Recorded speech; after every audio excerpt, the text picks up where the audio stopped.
Okay, so let's start back. So uh, we were talking about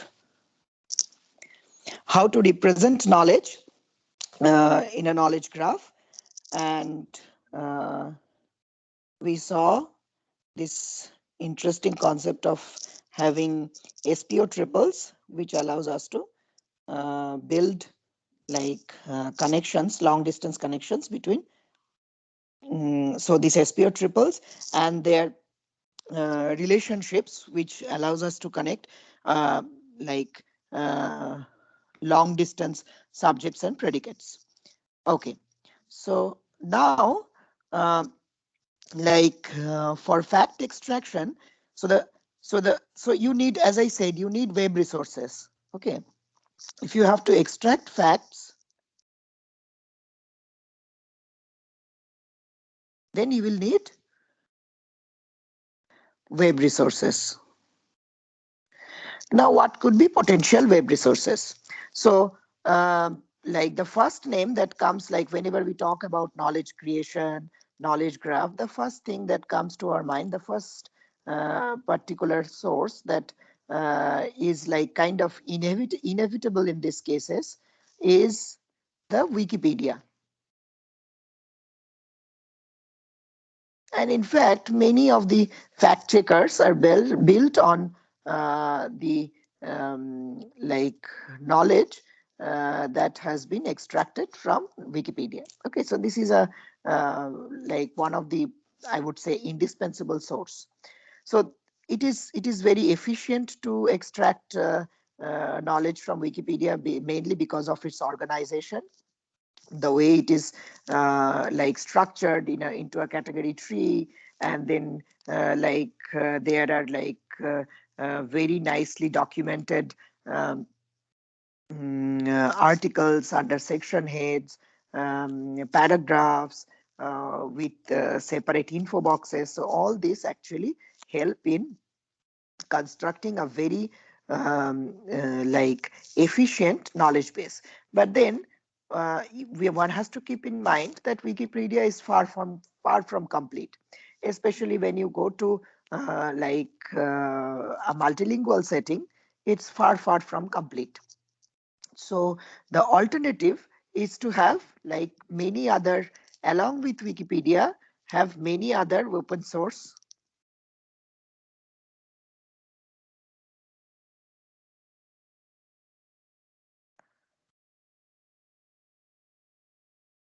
free text, okay, for knowledge extraction.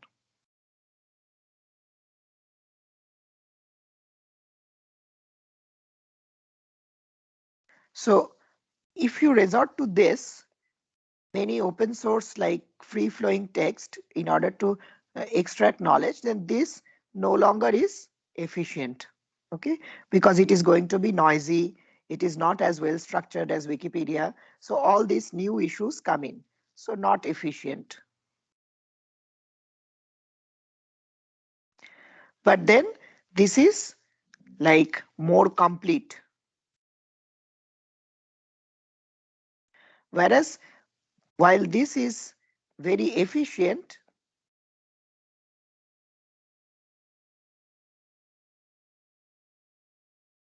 but it is less complete. Okay, it is efficient, although because of its nice structuring, it is very efficient, but then it is far from complete. While on the other hand, like if you consider lot of free flowing text, then extracting facts from them is going to be like, of course, noisy, but then it only enhances or enriches the current knowledge base, and like it is far more complete than only considering Wikipedia. So people try to therefore fuse in information from both the sources. So you try to fuse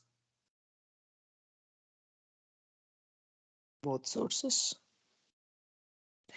So that is how you uh, decide on the basic sources from which you are going to extract your facts.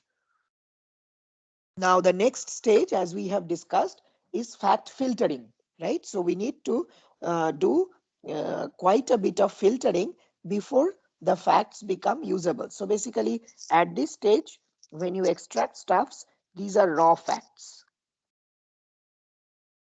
And these raw facts need to be filtered in order to make them far more usable and valid. Okay. So, and as I said, that there are multiple steps through which you can filter the facts. The first step is entity resolution.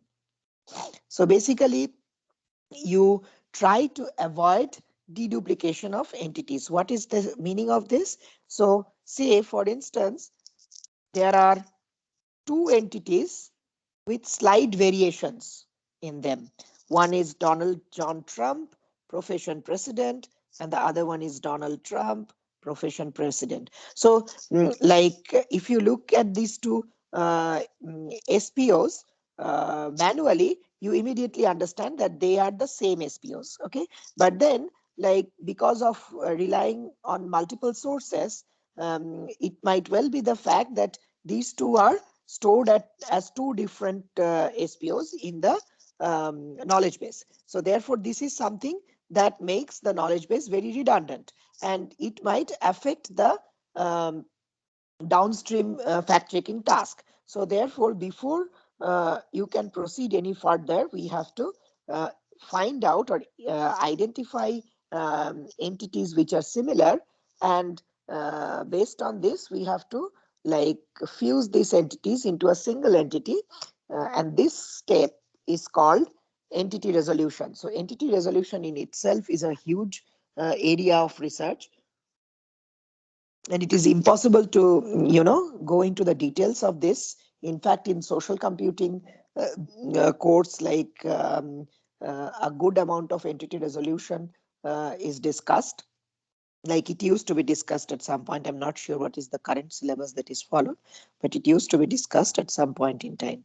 So basically, like what you try to do is you try to identify similar entities based on some sort of a distance or similarity between them, similarity notion between them, and then you do a kind of clustering and identify similar entities. Like basically each cluster would correspond to a single entity. So like if you are interested, you can look into ideas like canopy clustering.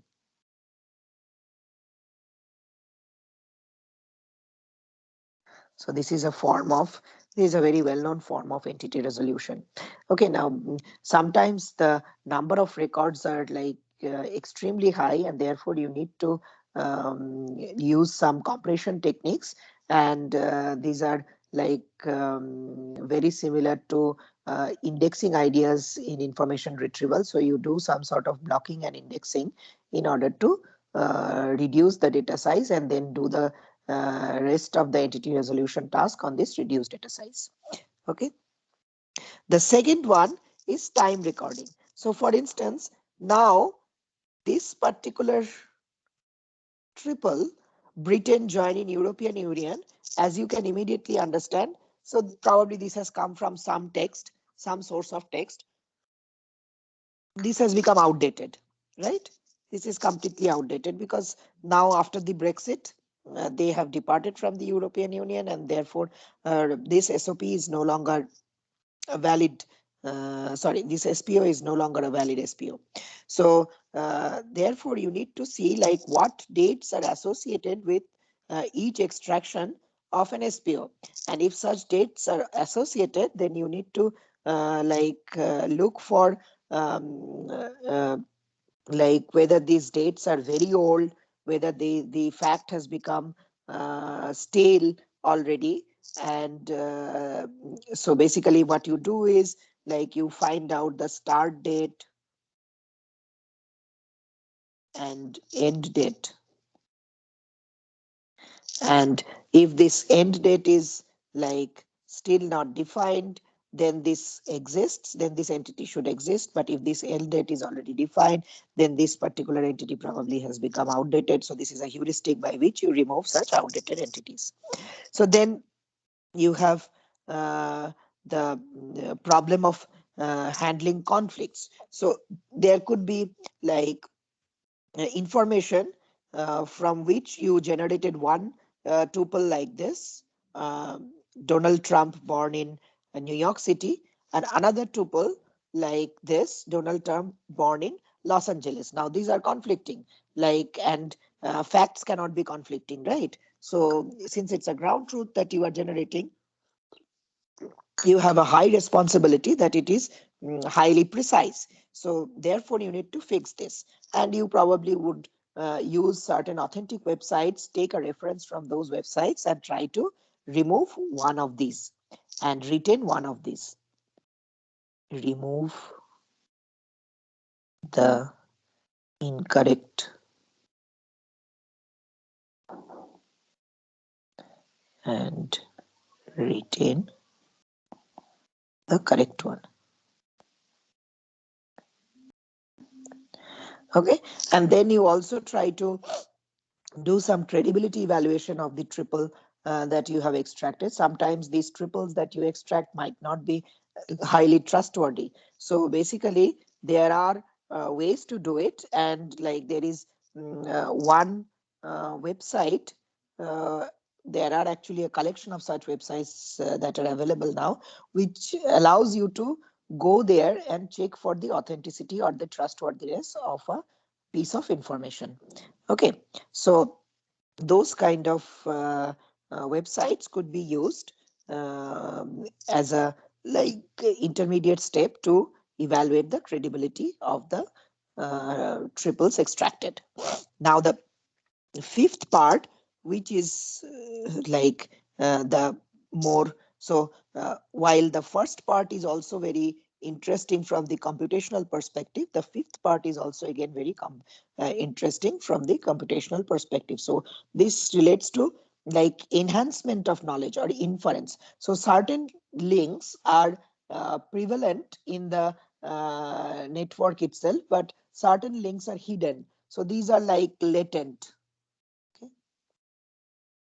Latent connections between SPOs. Now, the more such latent connections that you are able to extract, the better would be your fact checking. Okay, so this is something that has interested many researchers, and there has been a lot of efforts in order to discover such latent connections among the uh, SPO triples given a knowledge graph. So you have that knowledge graph that I showed you earlier. There you have already some edges which are like straightforward edges which you can get from all the facts that you have extracted. But then you can also, so when this graph is sufficiently large, you can also try to discover latent relationships like through some transitivity and things like that. We'll see some examples of this. So, and there are various ways of doing it, like you can use like latent feature extraction to do this. So these are all ML models. We will not go into the details of this, but each of these are like papers in their own rights. So basically you can extract certain features, and based on these features you can like connect between two triples. So based on the similarity of these features, you can make establish connection between two triples. Then you can have graph-based models in order to do this kind of latent relationship extraction. Similarly, you can have like Markov random fields based models, which also try to identify relationships from local triples. So I discover relationships from local triples. So these are all different modes of like establishing additional relationship in the already existing knowledge graph. So basically, this is a type of knowledge inference or link prediction. Okay, so some of the well-known like fact extraction exercises that have gone into have developed like into very well-known knowledge graph sources resources, and some of these are listed down here. Out of this, I would invite you to look into this project, NEL. Anyone knows what this project is about?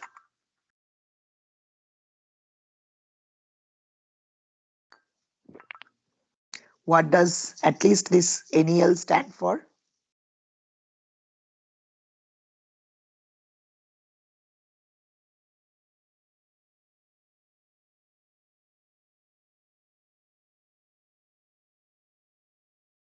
So this stands for never ending learning.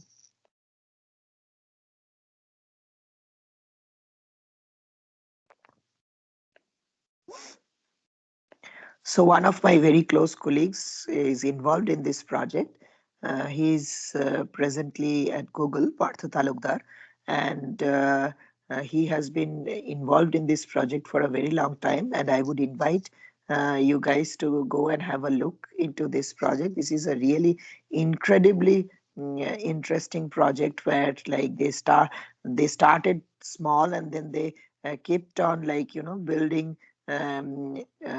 additional relationships, discovering additional relationships by crawling the wave at regular intervals of time and discovering relationships between entities. Okay, so this is a very interesting work and a good project to look into. So many industries have taken interest in this project from its inception. Okay, so now so once you have built a fact base or a knowledge base or a knowledge graph, whatever you call it, with some enrichments and all the filterings that you have seen above, the next task is of fact checking. So basically, what do you do? The first step is you extract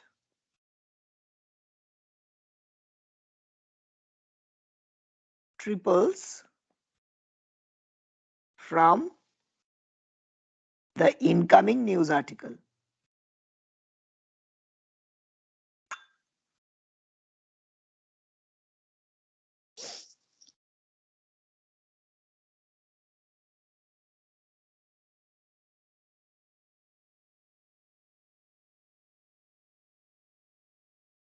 From the incoming news article.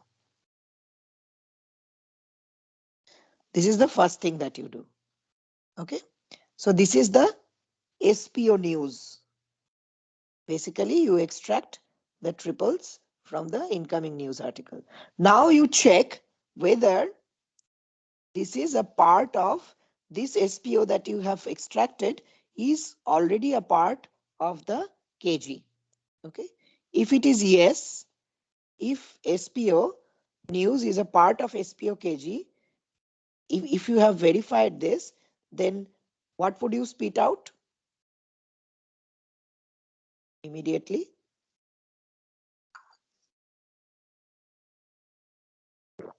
So you are checking whether it's a fact or no fact.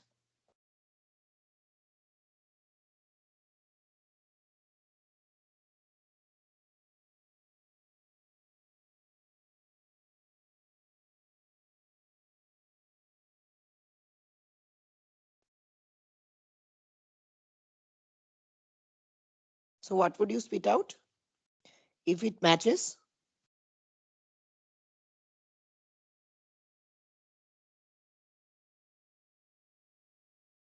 You would spit out it is a fact, right? Because the triple that you have extracted from the news is matching with the triple that is there in the KG. So you have a stronger evidence that this is not fake.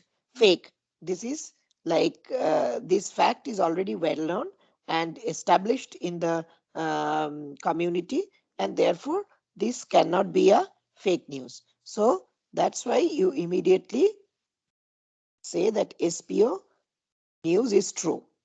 Now, if it is not so, if you find that it's not part of the knowledge graph, then there are 3 assumptions.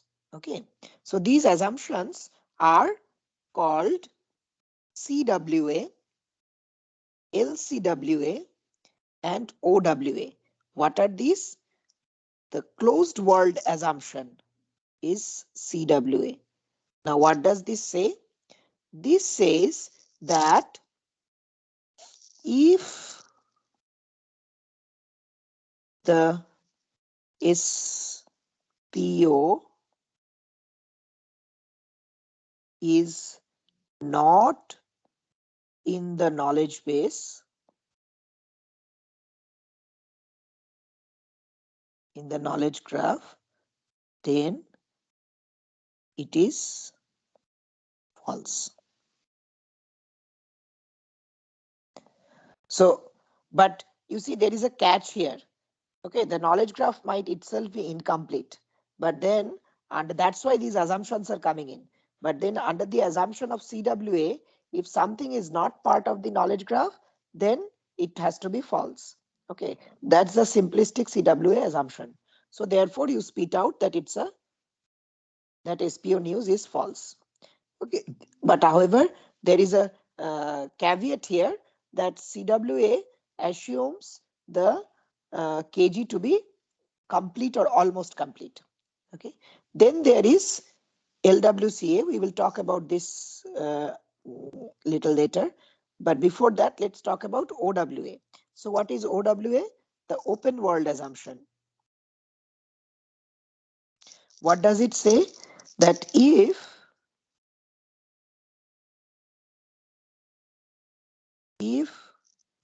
SPO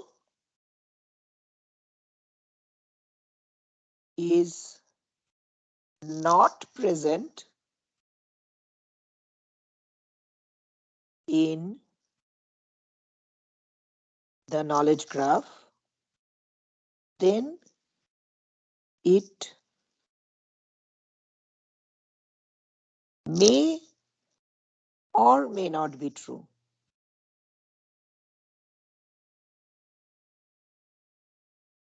So basically, you are not stressing that the knowledge graph is complete. So you factor in the situation that the knowledge graph might be incomplete, and therefore you are not able to comment on whether the news is true or false.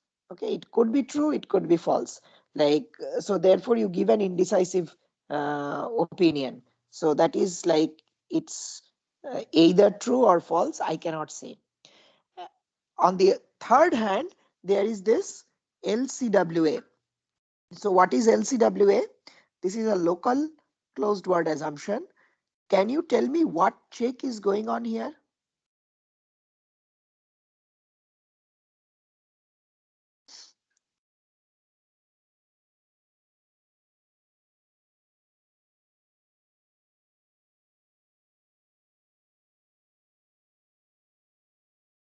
Any thoughts on what check is going on? Keeping the subject and predicate constant, we are checking the magnitude of the set where Yes. So object what can be does anything. this mean? What does this mean? That so basically that's why it's local. So it is telling that uh, whatever be the object, if the subject and predicate, if I take the subject and predicate part of it, just the subject and predicate part of it, okay, whatever be the object, if I take just the subject and the predicate part of it and search them in the KG and at least find one instance, okay, at least, so like now my O could be anything. Object could be anything. Only the subject and the predicate part are fixed. Now, with this subject and predicate, if I could at least find one occurrence in the KG, like which could have any object, then I assume that it is true. Otherwise, it is, you cannot say whether it is true or false. Okay. So that is the idea, basically.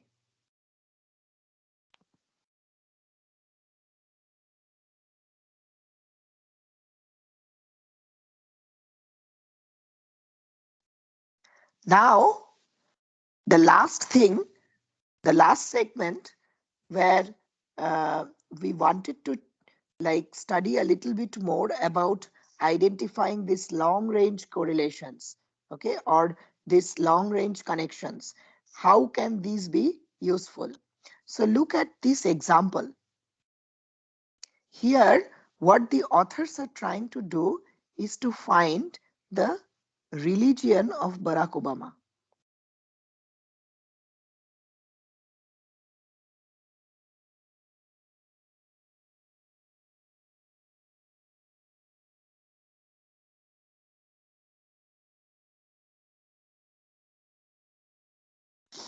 So, uh, what do they do? So there is no direct way of finding out the religion of Barack Obama. So you have to find out an indirect way to identify the religion of Barack Obama.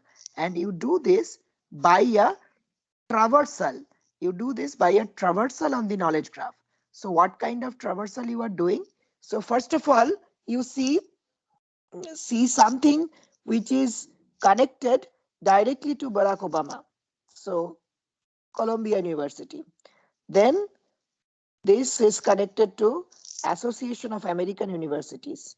This is connected to Canada.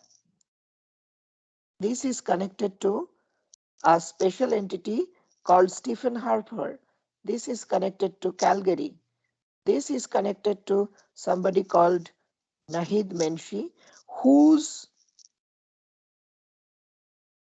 religion is already given. And therefore, this long distance exploration of the ages tells me or helps me to resolve for the religion of Barack Obama. Now, how do we do it computationally? Okay. So, computationally, we pose this problem as finding max of W predicate given subject and object. Okay.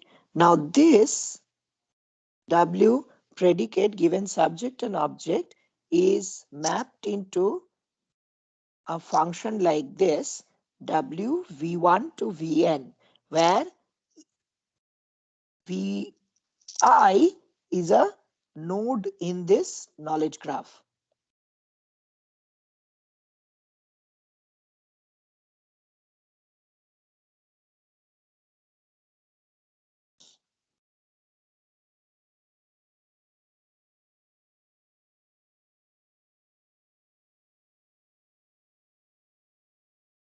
Okay, where Vi is a node in this knowledge graph.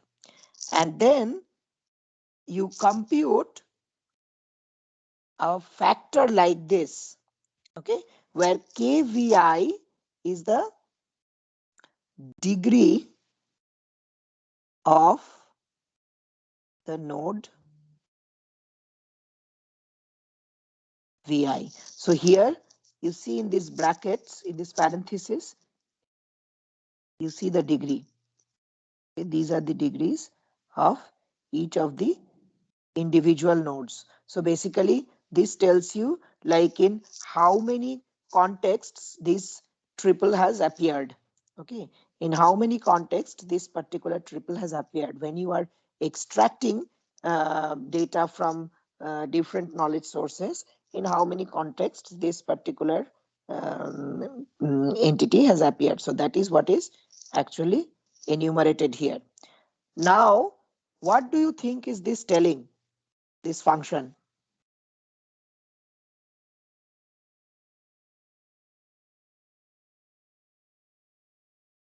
What is this function telling?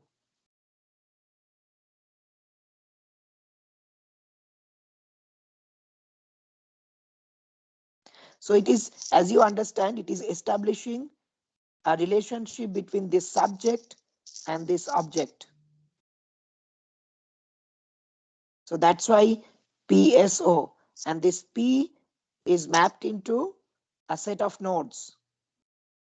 Okay, and you are trying to assign some like value on this WPO. You want to find out like an imaginary age between this subject and this object and put some weight on this. Okay, this weight is this tau e.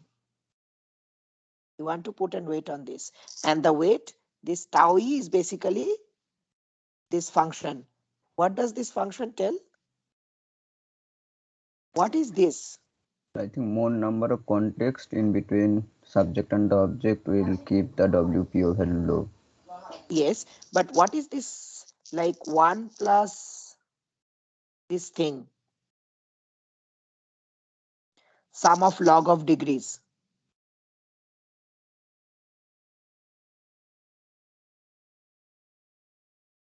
Log k v1 plus log k v2 plus log k v3 and so on and so forth. Inverse of this. Inverse of this. What is this? Think about it a little bit carefully and tell me. I'm waiting. Next 2 minutes, think about it and tell me.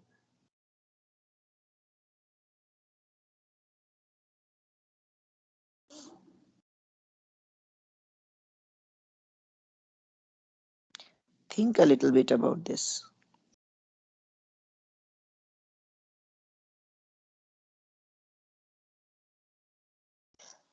What is log degree?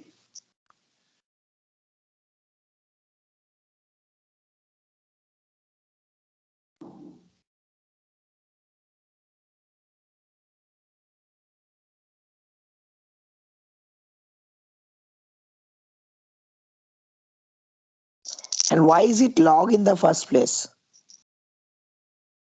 Why not simply degree?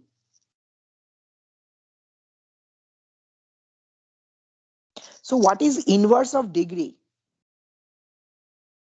What does this measure? This inverse of degree?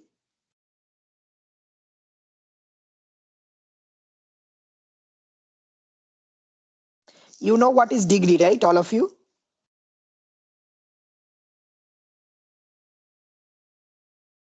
Yes.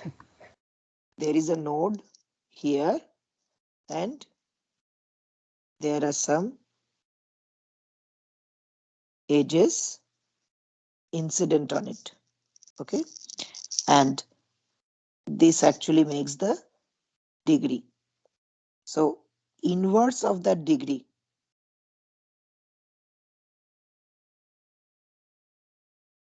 Okay. What does this indicate?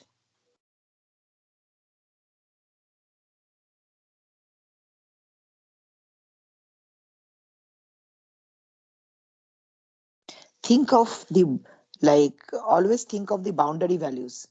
If this inverse is low and if this inverse is high, what does this mean? These two mean.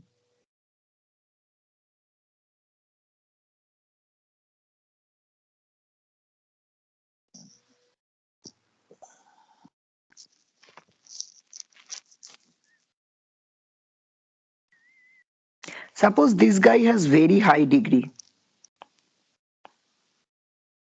What does that mean for a guy who is a neighbor of this guy?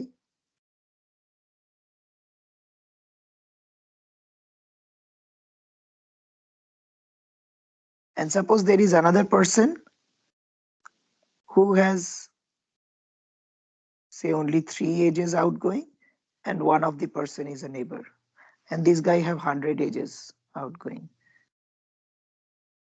Do you see any difference between these two cases? You can compute 1 by k here and you can compute 1 by k here. Now do you see any difference?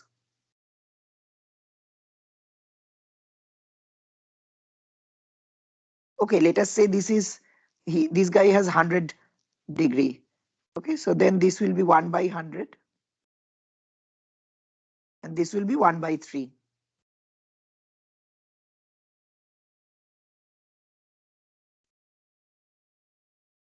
So what is the difference?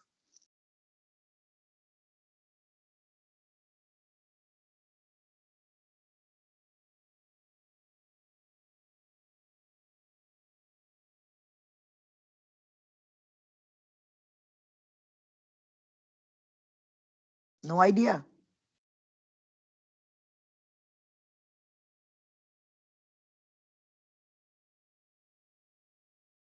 So this builds on the principle of the uh, points discussed uh, in a seminal paper by Adamic Adder. So this is also called the Adamic Adder score. But okay, let's try to again understand using some white space, because this is important. So say you have two nodes. This you have to get through, because this kind of questions are often very popular in your class tests. Okay, and also like you need this kind of foundational concepts when you do different kinds of projects. So one is this guy and one is this guy. So let's also name them A, B, and say C, D. Okay, now A's degree is 3, and therefore like 1 by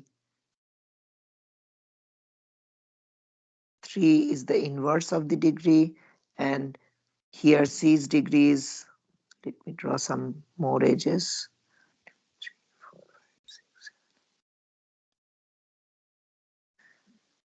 So here 1 by k is 1 by 10.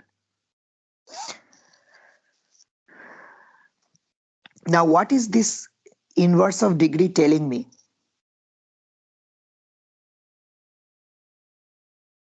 Can you think of it in terms of like importance laid out by one node on the other?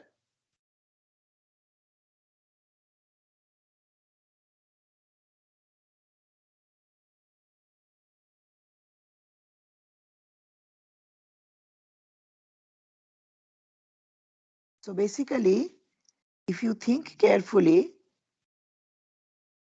the if there are 3 such edges emanating out, okay, then if you are at A, what is the probability that you jump to B? Okay, if you're doing a random walk, if you're making a random walk, if you are at A, what is the probability that you jump on B? 1 by 3. 1 by 3.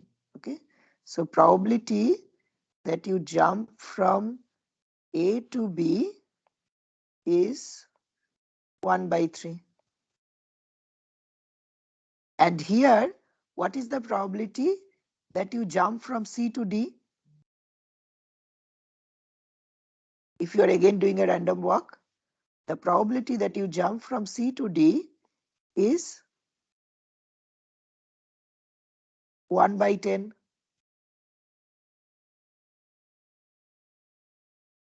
Okay. So therefore, can we say that B is a more important neighbor of A than D is to C?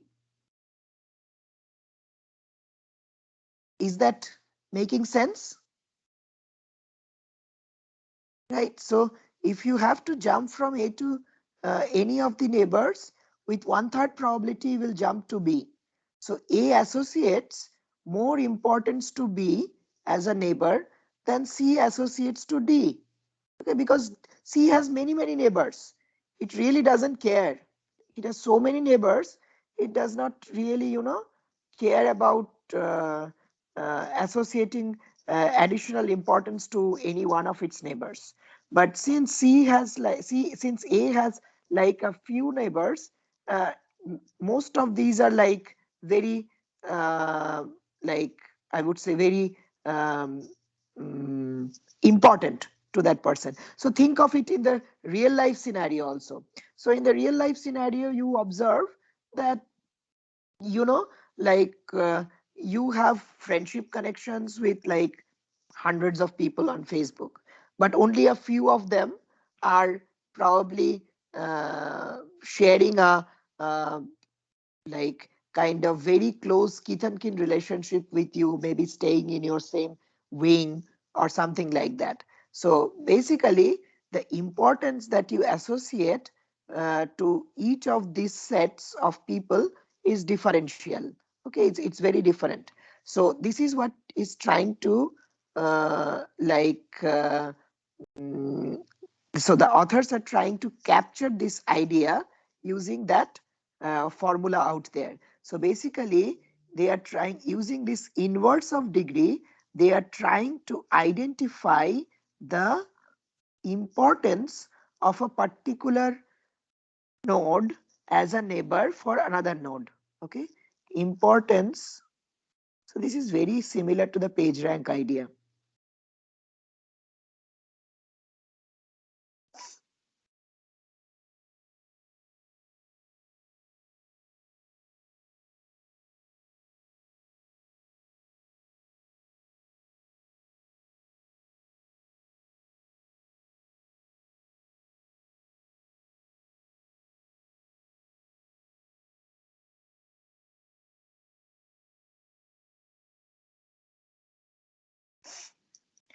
Now, so far so good.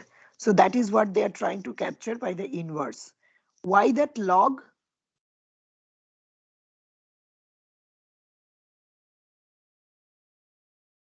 Any idea why that log?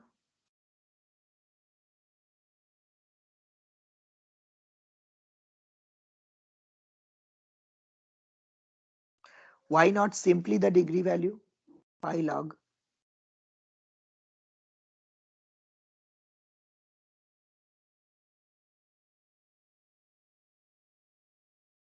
This is because, mainly because of ease of mathematical computations.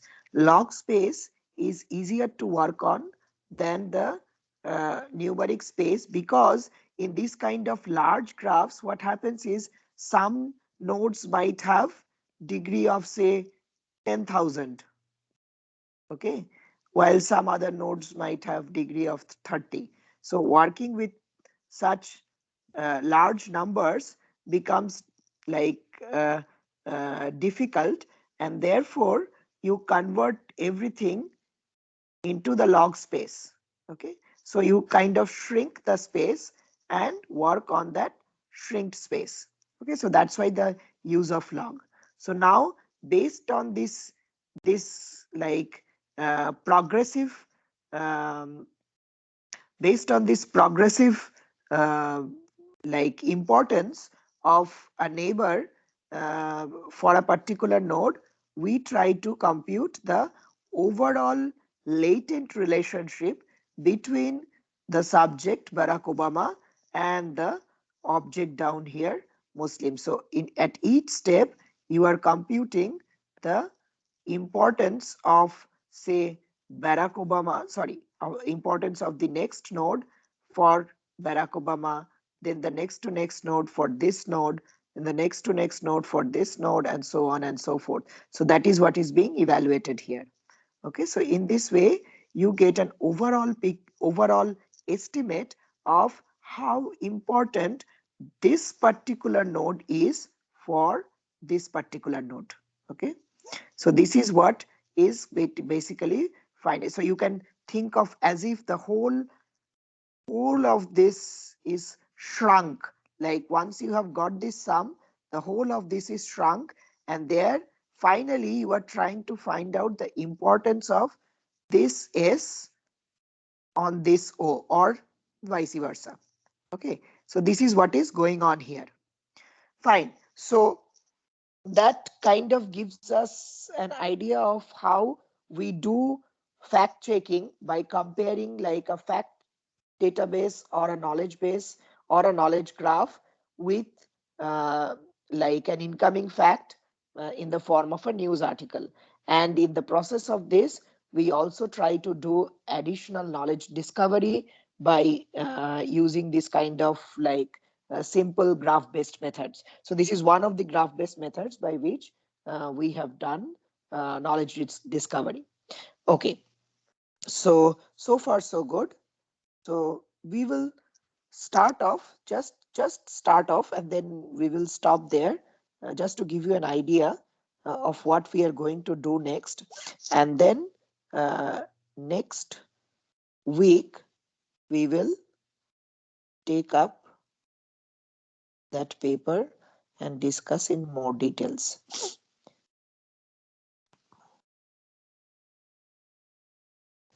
I just have one question, sir, before that. Yes. So in the previous figure, let's say we are getting some smaller path which is uh, leading to the religion of Barack Obama, that is uh, different from Islam. Let's say uh, only by 3 notes. Then that is uh, more relevant than the previous one, right? no, you have From to the factor score. in. You have to factor in the degree. What is the value coming in? It's not only the path, like path length. It's also the weight associated. But that Got is me? directly proportional to the degree, right? That we have calculated the Yes, log k but V1. yes, yes. So, but maybe that path has just say 3 nodes in it, but each of those nodes have very high degree. So therefore, this value will be very low. Yes, sir, got it. Yeah. Okay. So that the tau e will become very low for that path. That's the idea. So this paper actually studies, as I said, like fake news detection is like important only when it is done at the early stage. And this is one of the first papers, I mean, one of the very good papers which does a very nice job in illustrating a method to detect fake news early using a style-based approach.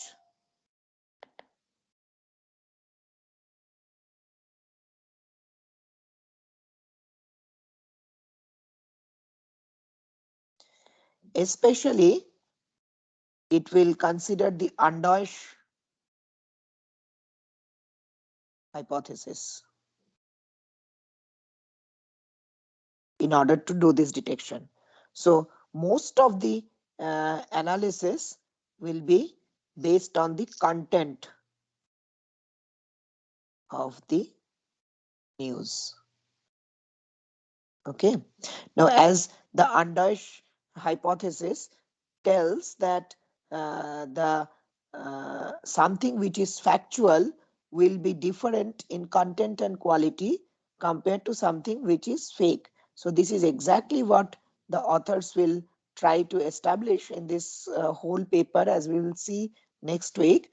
What they will do is they will study this quality or the content structure at different linguistic levels. So the first is they will do lexical analysis.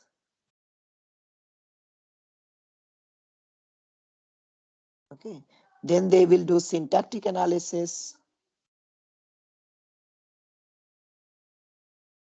Then they will do semantic analysis and discourse analysis.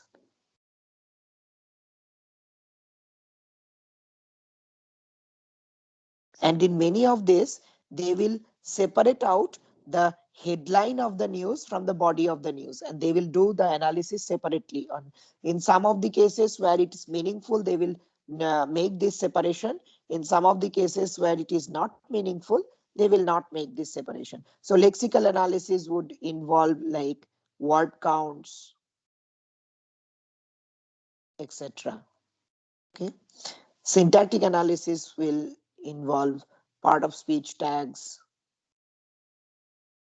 syntax trees or parse trees.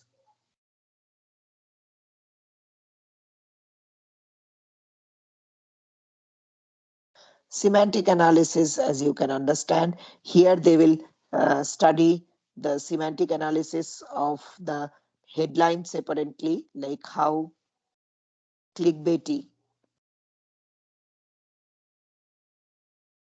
are headlines. And then they will do a separate analysis of the semantic analysis of the body. Analysis of this news body. And then finally, they will also do discourse analysis based on rhetorics.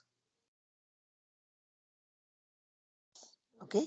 And using all this, the outcome of all this analysis, they will train supervised models,